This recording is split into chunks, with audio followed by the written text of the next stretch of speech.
Hey guys, today I'm going to be going over my Affirm trade and my C trade. I took a small loss today, but it wasn't too bad. Got some valuable lessons out of it.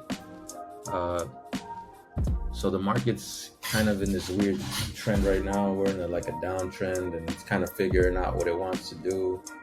Um, I'm bearish personally, but we'll see what happens. So let's dive into this trade, and I'll kind of tell you where I went wrong, what I could have done better. So the reason I took my Affirm trade was because I seen on the daily chart that we were coming into a wedge, which is like something I usually look for. We seen this up, down, the zigzag, and then we broke out. It failed, but this is when I start watching because it's usually like a fake out. So we got this little flag right here building, right? And I figured, okay, if it breaks that, it's probably gonna run.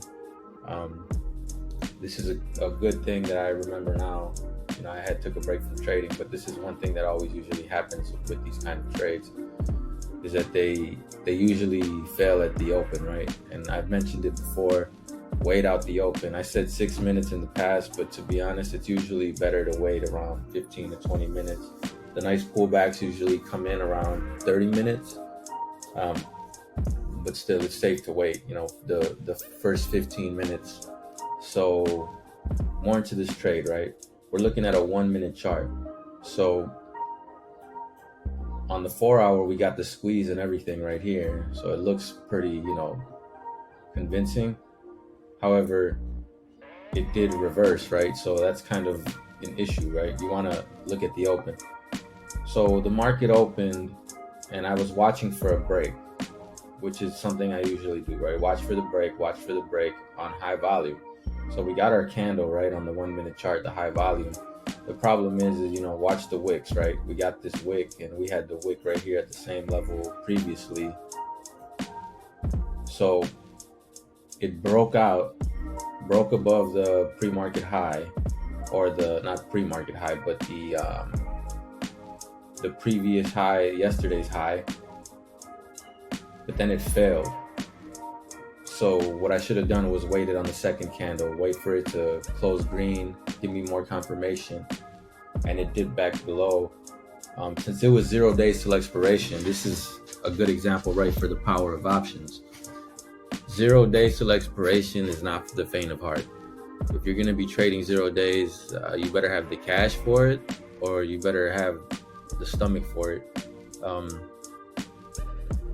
I ended up taking a loss, which was about $1,000 almost. It was like $900. I mean, it moved so quick, right? So like we were right here, and I was trying to hold. So we failed. I got down here. I was down maybe, I want to say 5%, 10%.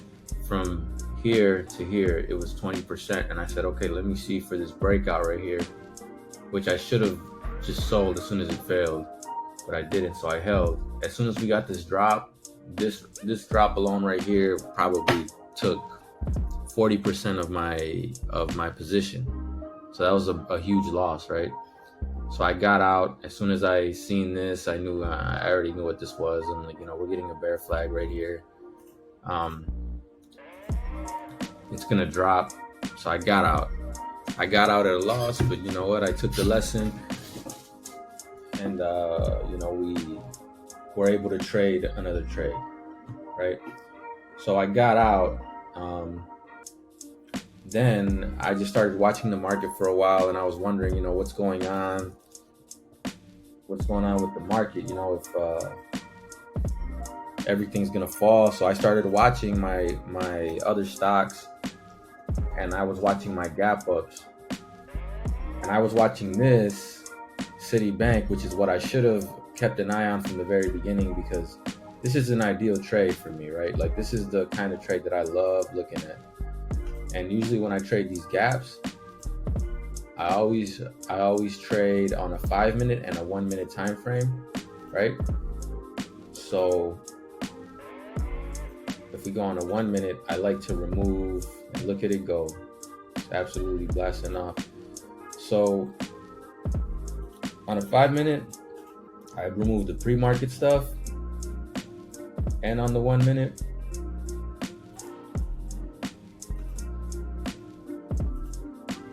And then let me add my EMAs.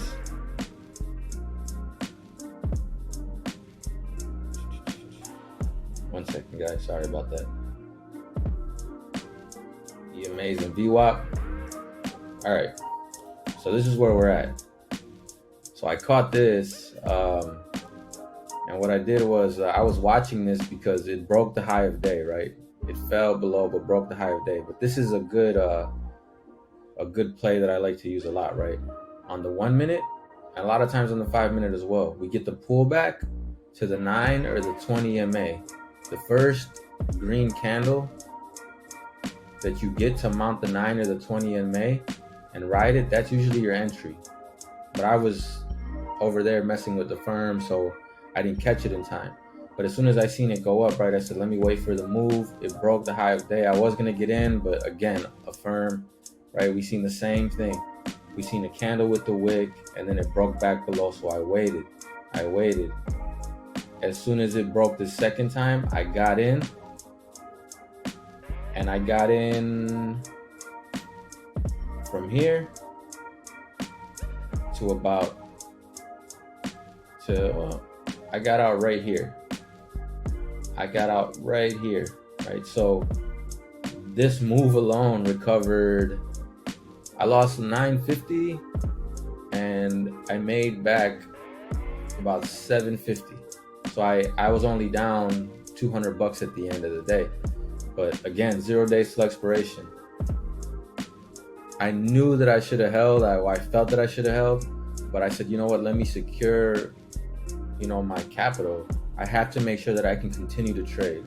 There's no point in holding if this were to dive all the way back below and then my blow up an account or whatever. So I said, you know what? I'll secure the 750 or the 800, whatever it was, and just call it a day, right? So I got out, and it ended up remounting the 9, which is always why you should, well, not always, but preferably the 9 MA is a really, really good indicator for, a stop loss. If you're not good with stop losses and you can't follow mental stop losses, just make the MAs your stop loss. It'll save you a lot of headache, a lot of trouble, and they're pretty consistent, right? The 9 MA is pretty consistent. So, just to give you an example of how crazy this is, right? So let's see here.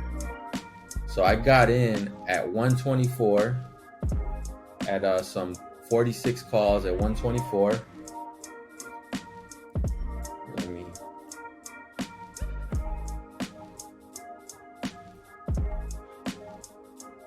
Sorry guys, no, I can't do that. Well, I got in at 124 and I got out at 182 right here. Well, this thing kept going. These contracts are now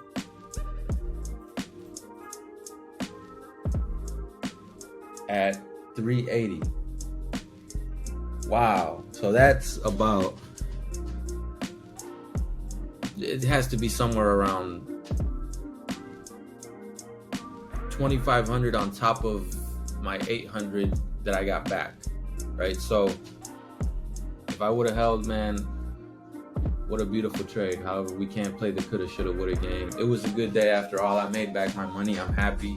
It was a good lesson to learn. But this thing is absolutely flying. Look at it go. These are the kind of trades that I love seeing. It's a Friday. Fridays are very risky. I've told myself I shouldn't trade it in the past, but you know what? You live and you learn. More to come. I'll keep you guys posted on what I'm doing next. Thank you guys for checking me out. All right, good luck, everybody. Happy Friday and have a great weekend.